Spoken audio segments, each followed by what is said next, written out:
texto na palavra de Deus, que está no livro do profeta Isaías, que falam muito sobre o poder de Deus, a soberania de Deus. É Isaías, capítulo 40, e nós vamos ler a partir do versículo 12. O texto é um pouco longo, mas é importante a gente ler, porque o próprio texto, ele mesmo por si só, ele fala aos nossos corações.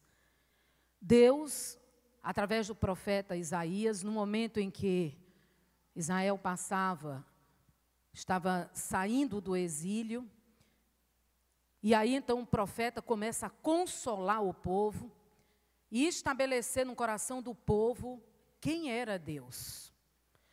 O povo se corrompeu, o povo se deixou levar por outros deuses, entrou num exílio, mas aí Deus tem um tempo para que o povo aprenda essa caminhada longe dele.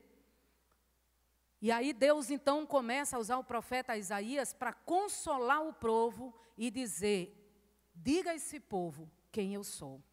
Mostre a minha majestade. Mostre a esse povo a minha soberania. E eu quero trazer as palavras de Deus através da boca de Isaías para a minha vida e para a sua vida hoje à tarde. Diz assim o Senhor: quem mediu com seu punho as águas e tomou a medida dos céus aos palmos e recolheu numa medida o pó da terra e pesou os montes com pesos e os outeiros em balança? Quem guiou o Espírito do Senhor, com seu conselheiro o ensinou? Com quem tomou ele conselho para que lhe desse entendimento? E que lhe mostrou a vereda do juízo? Quem lhe ensinou conhecimento e lhe mostrou o caminho de entendimento?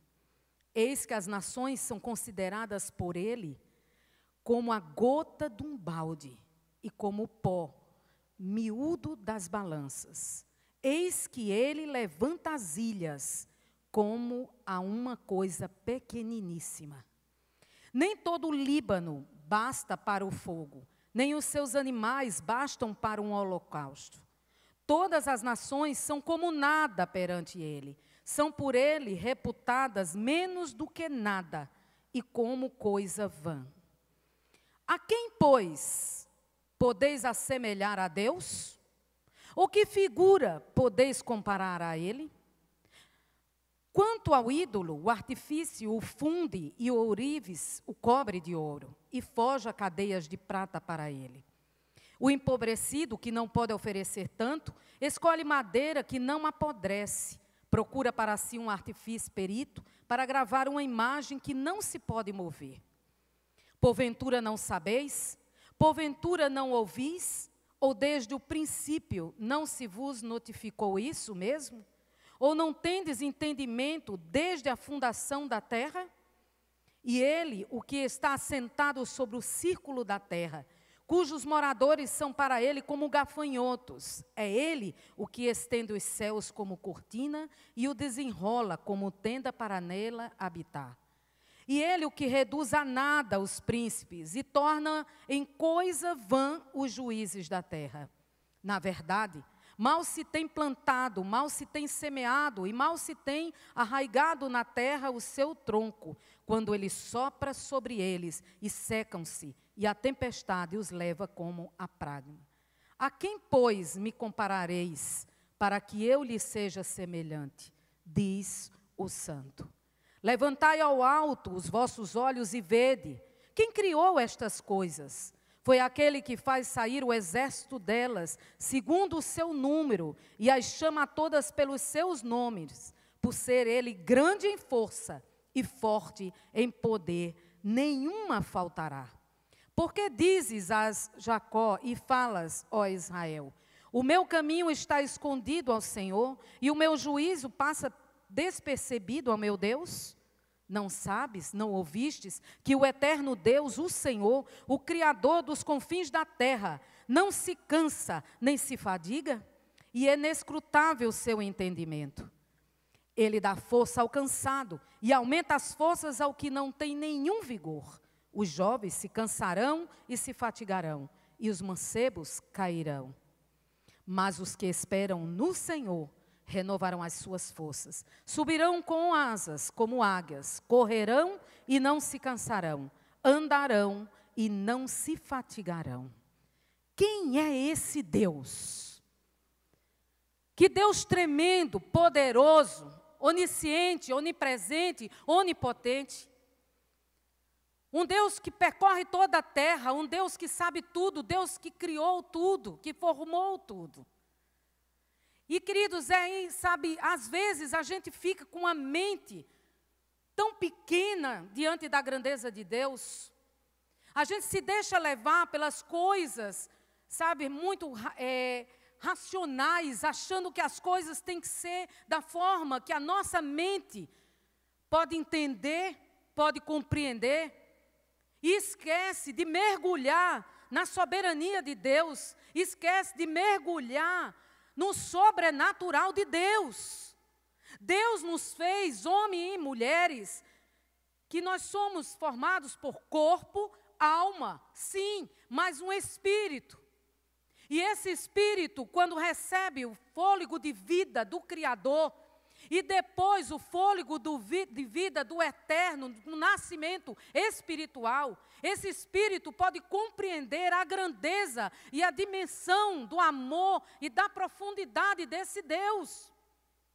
Eu e você, quanto cristãos, quanto pessoas que têm um entendimento de que creem em Deus, de que Deus está com você, querido, nós não podemos pensar da mesma forma como a grande maioria dos que estão lá fora. A nossa mente tem que incorporar a mente de Cristo. Paulo fala muito sobre isso. Ele diz, olha, a nossa mente é a mente de Cristo. Tente pensar nas coisas espirituais. Tente sonhar com as coisas sobrenaturais de Deus. Não fica mirando a sua vida, os seus olhos, a sua visão apenas num Deus religioso, numa imagem.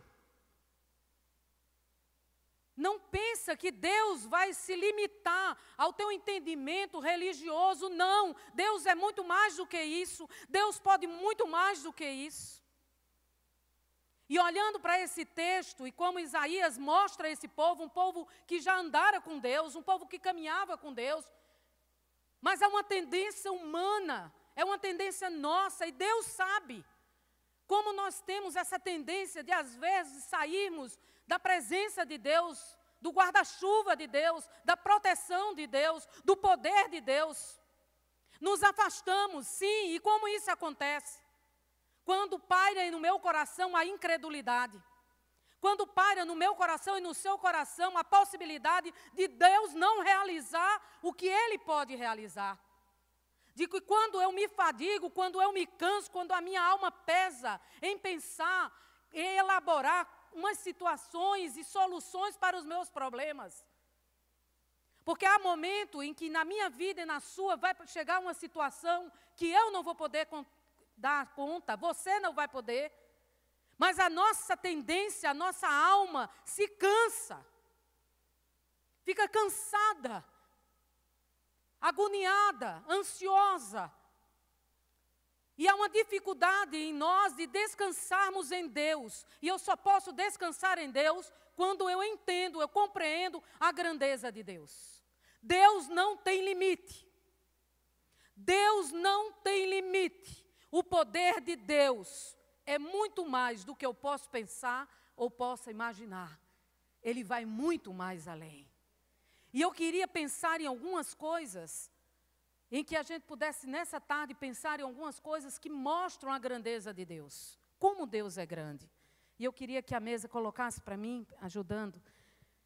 Primeiro, em Colossenses, no capítulo 1, versículo 17, nós vamos ler o versículo dizendo que Ele é antes de todas as coisas e nele subsistem todas as coisas.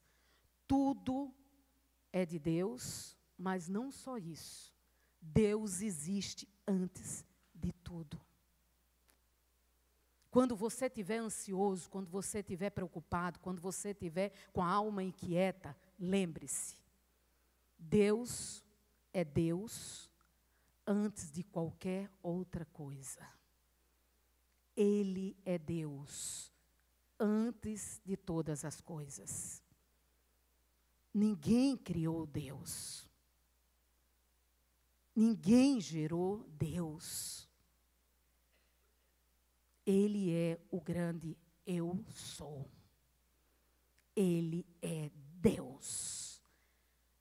Segundo, lá em Colossenses 1,16 diz: porque nele foram criadas todas as coisas, nos céus e na terra, as visíveis e as invisíveis, sejam tronos, sejam dominações, sejam principados, sejam potestades. Tudo foi criado por Ele e para Ele. Deus criou todas as coisas. Deus é o criador de todas as coisas, querido. Existem algumas pessoas que dizem assim: isso é coisa do diabo. Alguns objetos, algumas coisas, a pessoa diz: isso é do diabo. O diabo não criou nada. Deus é o criador de todas as coisas. Nele subsiste todas as coisas. Foi pelo agir dele, pelo poder dele, pela palavra dele que as coisas vieram a existir. O mundo era sem forma e vazio, e pela palavra de Deus as coisas foram criadas.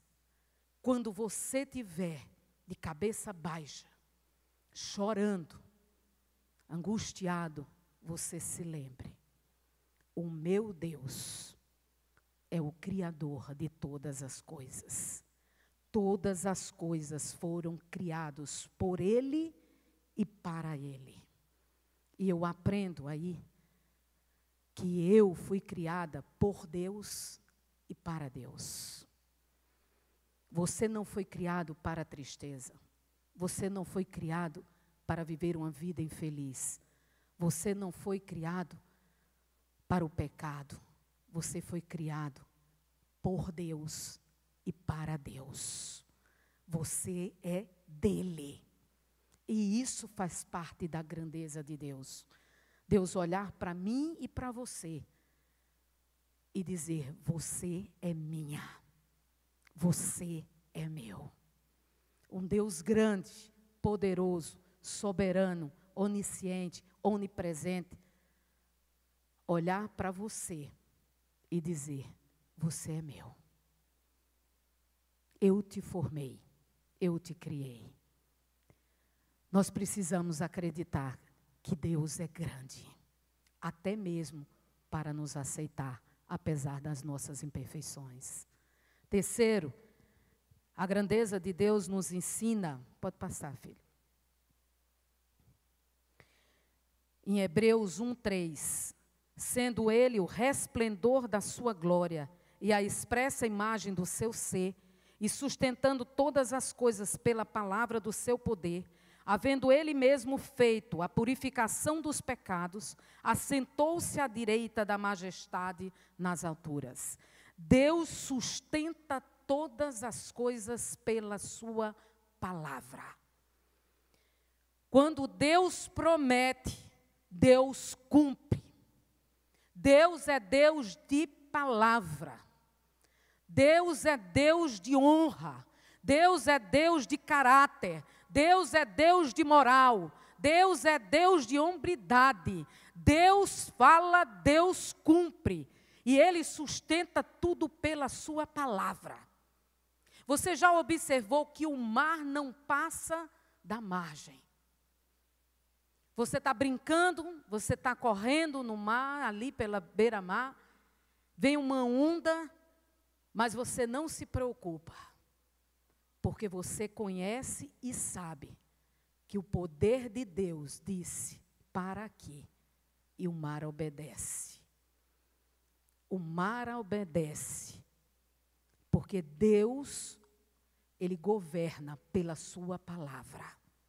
Eu não sei se vocês prestaram atenção, mas quando o Rômulo estava orando, ele falou sobre isso, que Deus deu as horas certas para o sol surgir e para a lua aparecer. Deus tem o controle pela sua palavra. Se Deus disse a mim e a você que nos ama e que cuida de nós, a grandeza dele é sustentada pela sua palavra e ele vai cumprir. Deus vela para cumprir a sua palavra em nossas vidas. Por que nos angustiamos? Por que não conseguimos descansar nesse Deus? Por que ficamos afligidos? Por que não conseguimos dormir à noite? Por que acordamos pensando no que fazer e como será? Nada vai acontecer na minha vida ou na sua vida que venha fugir o controle da mão divina. Até mesmo se a dor chegar, até mesmo se o choro chegar, até mesmo se a morte chegar, Deus é o Deus que lhe sustenta, que vai lhe animar, que vai lhe fortalecer, que vai lhe confortar. Porque é o mesmo Deus que eu sirvo e que estou falando agora com você, é o mesmo Deus que você serve. Porque só existe um. E esse Deus, cuja grandeza, a visão da grandeza, nos faz tomar atitudes diferentes, é o Deus que tem me sustentado. As perdas vão vir na nossa vida, é um fato. Não tem como a gente fugir. Seja o crente ou não, seja o pastora ou não. Da mesma forma que vai vir o dia da tempestade, o dia mau, que bate na porta de um, vai bater também na minha, porque somos mortais, somos humanos e vivemos nesse mundo. Mas tem uma coisa, tem um detalhe: o Deus da grandeza, o Deus do poder, o Deus da onisciência, o Deus onipotente, o Deus soberano, Ele vai me sustentar, porque Ele prometeu em sua palavra: não temas, não te assombres, porque eu sou o Senhor teu Deus, eu jamais te deixarei, eu jamais te abandonarei. Assim como foi com Moisés, com Josué e com todos, até mesmo com seu filho, naquela cruz do Calvário, assim Ele será comigo e com você, se você fizer deste Deus, o seu único Deus. E Ele não consegue ficar e se limitar a uma escultura feita por mão de homens, que não fala, que não anda, que não se move. Deus é Deus que sobrepõe a tudo que a gente possa pensar. Não há mão humana que possa colocar e externar a grandeza de Deus, por mais bela, por mais cara que seja essa imagem. Deus é tremendo, querido. E Deus nos ensina com a sua grandeza também. Em Isaías 46:10, que anuncia o fim desde o princípio e desde a antiguidade, as coisas que ainda não sucederam. Que digo, meu conselho subsistirá e farei toda a minha vontade. Deus é o Deus que tem o controle de tudo em suas mãos. Deus é o Deus que antevê. Deus é o Deus que sabe tudo, querido. Se você pensar um pouco, imaginar a sua vida há 20 anos atrás, você imaginaria que um dia você estivesse sentado em uma cadeira dessa? Ouvindo uma pregação numa igreja evangélica? Eu não imaginaria nunca. Mas Deus já sabia. Quando Deus nos formou no ventre da nossa mãe, quando Deus nos formou e quando nós éramos uma coisa pequenininha, informe, Ele já tinha escrito todos os dias da nossa vida. Deus sabe tudo sobre você. Deus tem um controle total da tua vida, querido. Por que estás ansiosos? porque está ansioso com o que vai vir. Deus tem um controle, Deus sabe, e o melhor Ele vai estabelecer para a minha vida e para a sua vida. Deus faz coisas surpreendentes. Deus faz de uma noite de choro um aprendizado que você pode passar anos a fio e não vai aprender. Mas em uma noite de choro, você aprende grandes pérolas de Deus para a tua vida. Deus sabe tudo. Nunca pense que um momento difícil, nunca pense que um momento de luta é um momento que Deus está longe de você, que Deus é pequeno, que Deus não pode. Nunca pense isso, meu filho. Nunca pense isso, minha filha, porque Deus está olhando para você. Deus vê a noite de choro, Deus vê a angústia da tua alma, Deus consola, Deus cuida de você.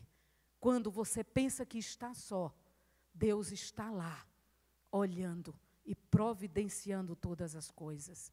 Quando você deita, coloca a sua cabeça no travesseiro, descansa a tua alma, descansa o teu corpo. Porque nesse momento, aquele que não para de trabalhar, aquele que não dorme, aquele que não cochila, ele vai estar trabalhando, fazendo coisas, tirando pessoas, colocando pessoas, só para trazer um sorriso no seu rosto, porque Ele lhe ama. E Ele sabe o momento certo de fazer o que é melhor para mim e para você. Por fim, o último versículo, o Isaías 14, 24 diz assim: o Senhor dos Exércitos jurou dizendo, como pensei, assim sucederá, e como determinei, assim efetuará. Não tem como nós querermos mudar o que Deus já determinou. Deus determinou que você é filho dele. Deus determinou que você é uma bênção. Deus determinou que os seus caminhos serão verdejantes. Deus determinou que se você atentamente ouvir a voz dele, ele vai te abençoar, ele vai te proteger. Você é amado do Senhor. O que Deus tem firmado para você, ele vai fazer. Ele vai concluir. Agora tem uma coisa. Como eu descansar? Eu só posso descansar, querido, é se eu entender a visão da grandeza de Deus e mudar minha atitude. Quem confia em Deus não é que vai ficar numa rede tomando água de coco, se balançando, que é muito bom, bom demais. Mas há um tempo de descansar na rede e tomar água de coco. O descansar em Deus é você fazer a sua parte. Fazer tudo que vier à sua mão, você faça com todas as suas forças, da melhor forma. O que for para você falar, você fale, com doçura nos lábios. E o próprio Deus colocará a palavra certa nos seus lábios. A sua tarefa humana você faz, mas não queira fazer o que é de Deus. Nós não podemos ter a atitude de querer ser Deus. Para eu descansar em Deus, confiar em Deus, eu preciso desnudar do meu poder humano e reconhecer que eu só vivo por conta de Deus. Eu só respiro porque Deus permite. Eu só ando porque Deus me dá a possibilidade. Tudo que eu tenho é de Deus. Tudo que eu sou é de Deus. Quando eu faço isso, eu entendo que Deus é grande. Quando eu faço isso, eu posso descansar, porque eu sei que Deus é grande, é grande, é grande, é grande, é grande, é grande. é grande, é grande, é grande. E eu podia ficar aqui noites a fio dizendo que Deus é grande, e eu não conseguiria medir a grandeza desse Deus poderoso, que lhe amou, que lhe tirou do lamaçal do pecado, que restaurou sua vida, que lhe deu um fôlego de vida, que deu uma nova vida em Cristo Jesus, que lhe chamou para o louvor da sua glória, que lhe escolheu, que determinou bênçãos na sua vida, que disse que estará com você todos os dias. E quando eu creio nisso, querido, eu posso descansar nele, confiar nele, acreditar que de alguma forma, de alguma maneira, Deus vai se levantar do trono dele e vai fazer bênção sobre medida na minha vida, porque eu creio. Agora, se eu não creio que Deus é grande, eu vou ficar inquieto, de um lado para outro, continuar tomando remédio para dormir, procurando coisas que venham acalmar a minha alma. Mas, infelizmente, eu tenho a dizer a você que a única coisa que pode acalmar a nossa alma é se curvar diante da grandeza de Deus, reconhecer a sua soberania e dizer: Deus, faz em mim a tua vontade. Faz em mim a tua vontade, porque eu sei que tu és grande. Eu sei que tu és grande. Mude a atitude essa semana, querido. Experimente depender unicamente de Deus.